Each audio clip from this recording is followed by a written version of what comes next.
morning, 8:04. We are going to start this lesson with a deep breath in and a deep breath out. We're going to do this a couple of times. And we're going to try to do this in the beginning of every lesson just to calm ourselves down and to find our center. Y'all already know I like to do this sometimes in class with my music or even with my jazz that I put on. So let's just take a couple of seconds, maybe about 10 to 15, to just breathe in and out. In through the nose, out through the mouth. Breathe in.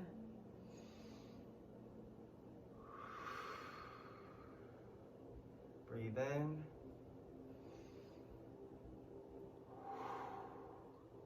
Twice more, breathe in.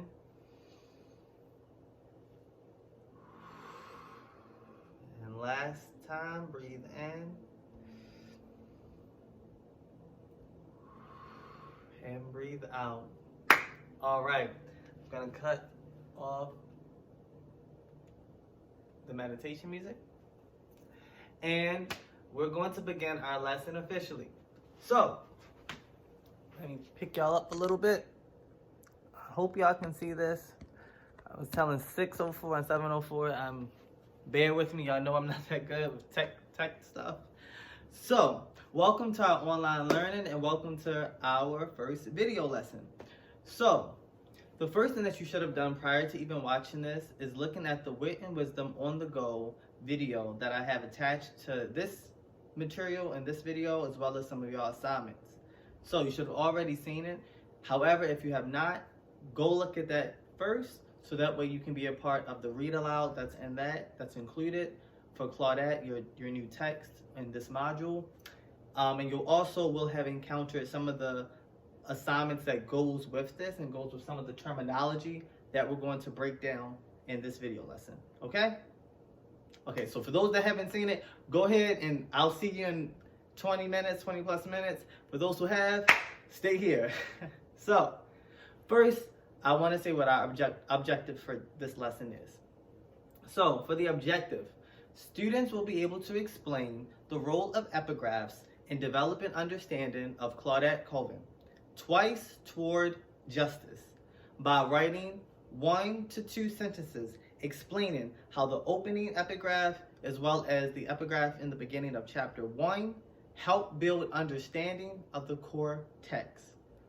So for this video lesson, we are going to focus on talking about these 3 terms that I have written out, and that's motivation, injustice, and segregation. These terms are mentioned in the Wit and Wisdom on the Go video, as well as in some of your assignments that I've posted on Google Classroom. And some terms you may already know, and then some you may not know or may not have full clarity on. But that's cool, that's fine, because that's why I'm here, right? So that's the first thing we're gonna do, right? Let's talk about our terms. Motivation. What is motivation? What does that mean? What does it mean to have motivation and to be motivated? Motivation.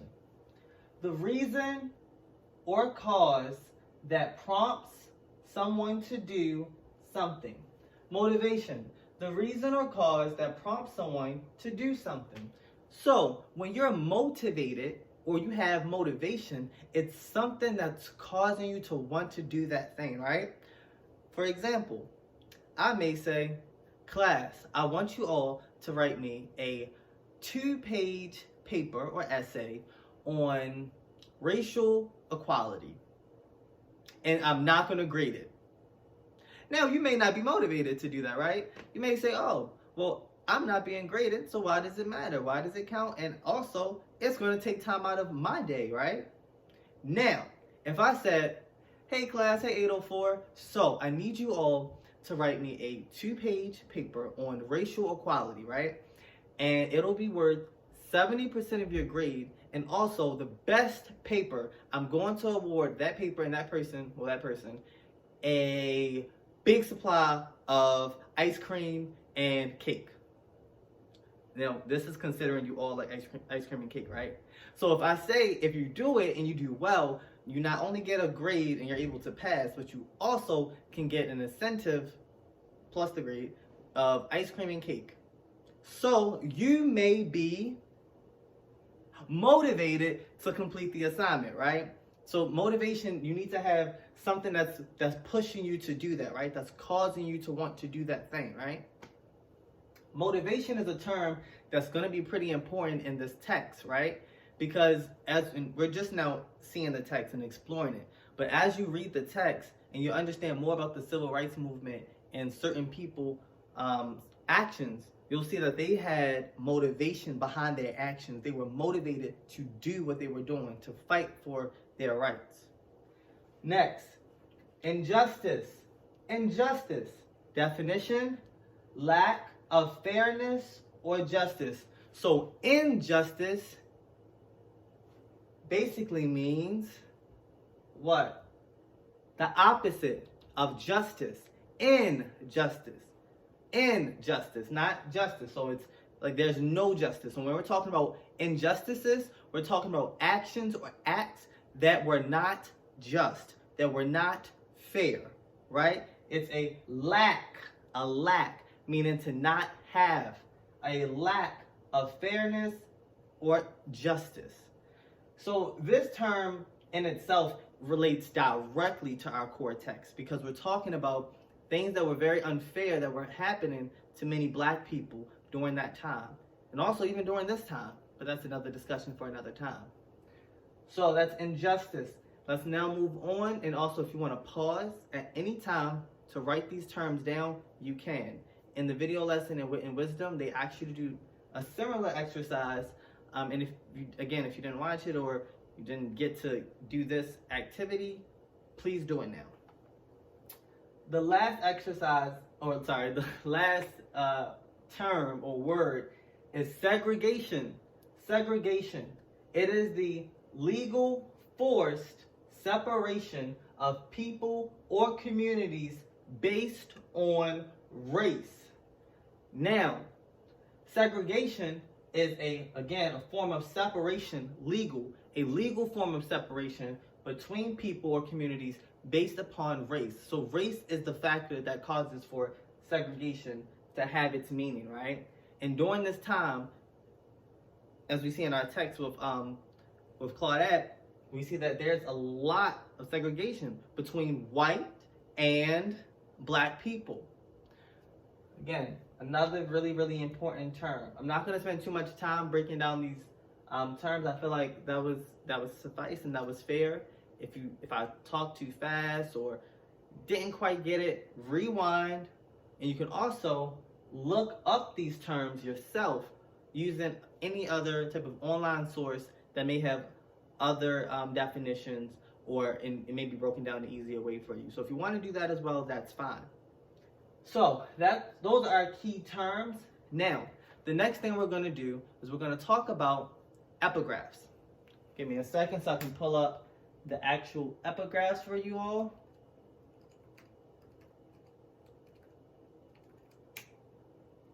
So, here we go. We're going to go over two epigraphs. The epigraph in the opening and then the epigraph in chapter 1. So the epigraph in the opening is one by Martin Luther King Jr. And it says, one moment. Injustice anywhere is a threat to justice everywhere. Again, I'll repeat. Injustice anywhere is a threat to justice everywhere.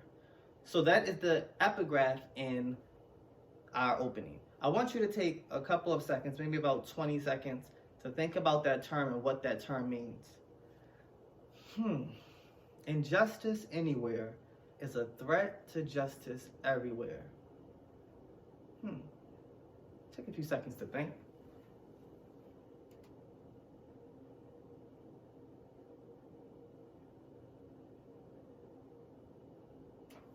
Now, I feel like that was enough time for you guys to think. So in what I just said, injustice anywhere is a threat to justice everywhere. I want you to now take about 5 to 10 seconds to pick one word from that you think relates to our text in our module. Injustice anywhere is a threat to justice everywhere. What term in that epigraph do you think relates to our text in our module? Injustice anywhere is a threat to justice everywhere. Now, what did you say? What did you think? You may have said injustice, or justice, or threat. Then those may have been some of the words that you thought were pretty important. Why? Injustice is one of our key terms, right? A lack of fairness. And then justice is just the opposite. An opportunity for there to be fairness, right? And then a threat. So many people during this time, like, that was a big thing. That those injustices that were happening in different cities and different states, that could spread globally. And then we would have racism and segregation everywhere, and there's no type of fight and there's no type of change for justice and for peace. So those may have been some of the terms that you guys thought of, right? Let me now move on to our second epigraph. This is in chapter 1. So not the opening, but chapter 1. And this is by Langston Hughes. I swear to the Lord, I still can't see why democracy means everybody but me. Listen again. I swear to the Lord, I still can't see why democracy means everybody but me.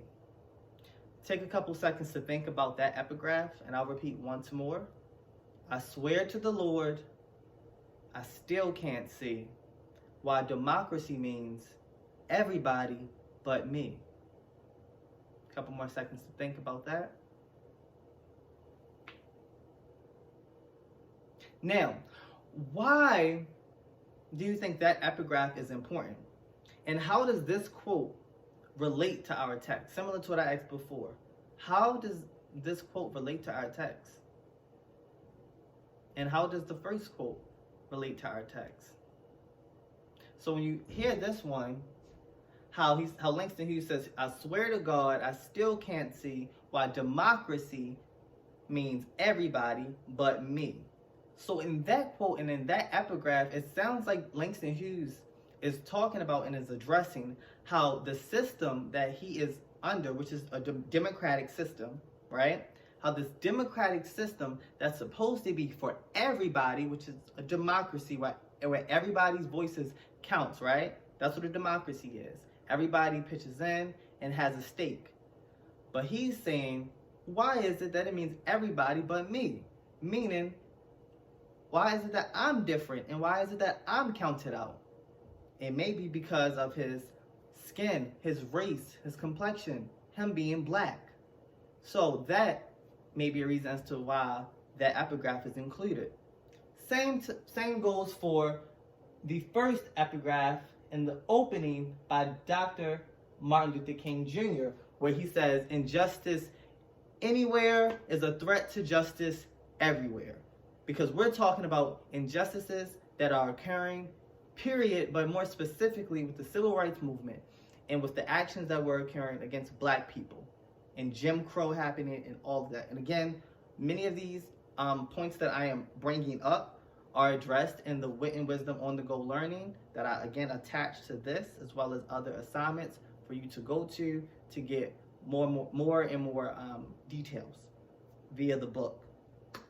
So I want you all to take time to go back to this video and also do your assignments that's in Google Classroom to get a further and deeper understanding of the epigraphs, of the civil rights movement, and of these necessary terms that will help you get better with your understanding of the core text, as well as the epigraphs that we will have reoccurring in our chapters. So that about does it for this video lesson. See you all later.